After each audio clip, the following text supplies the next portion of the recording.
So I chose a dietetic technician as my career path.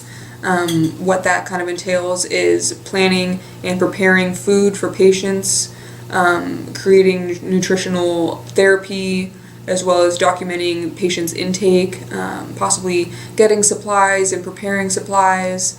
You would work under a registered dietitian, and you can work in many different fields. I mean, you can work in the medical fields, in a hospital, you can work at a school, in community health, you can work for food companies. I mean, there's just, so many different programs you can work for, really all over. I mean, you can do nonprofit, you can do, acute, it's just so many opportunities, which is great. As far as education to become a dietetic technician, you do need a bachelor's degree from an accredited school, and then to become a registered dietetic technician, you would need to take a exam just to become registered. So, which is great because, after this bachelor's degree, I can, after an exam, become a registered dietetic technician.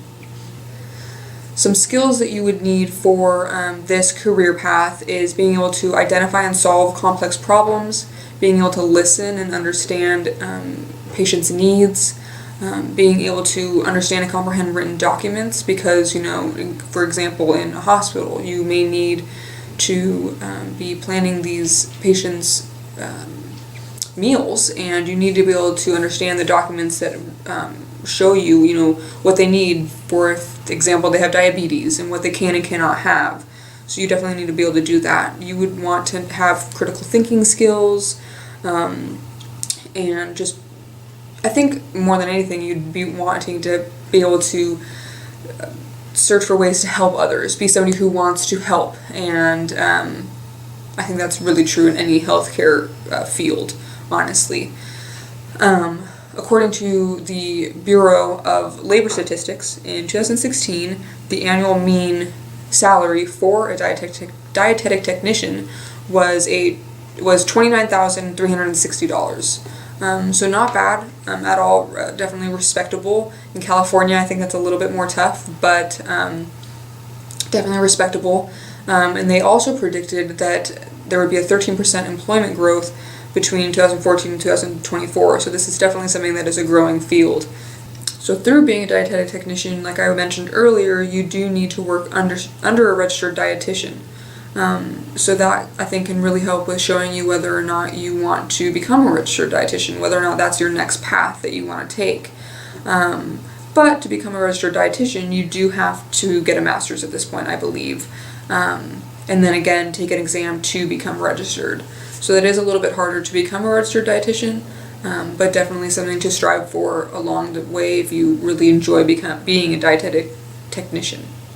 The reason I selected this career is because I have always been very, I've always loved fitness and nutrition. I was a personal trainer for a while, and I became very involved in, my clients' nutrition. One of my favorite parts of just training anybody was teaching them about their nutrition, because everybody kind of knows about the running and, you need to lift weights and all this, but they don't really think to look at what they're eating. So many people think that fruit is just so good for you in abundance, but it's really not. Too much fruit can really hurt somebody, especially if they have diabetes. So it was always really great to just teach people that and kind of just see their minds completely open to a new concept. And I think especially living in the US, where obesity is such a big deal, that is super important to just completely change somebody's mindset, almost make them retrain their brain on how nutrition works and show them how important it truly is. And as a dietetic technician, you really have all the ability to do that in the world. So that's why I chose it. Thank you.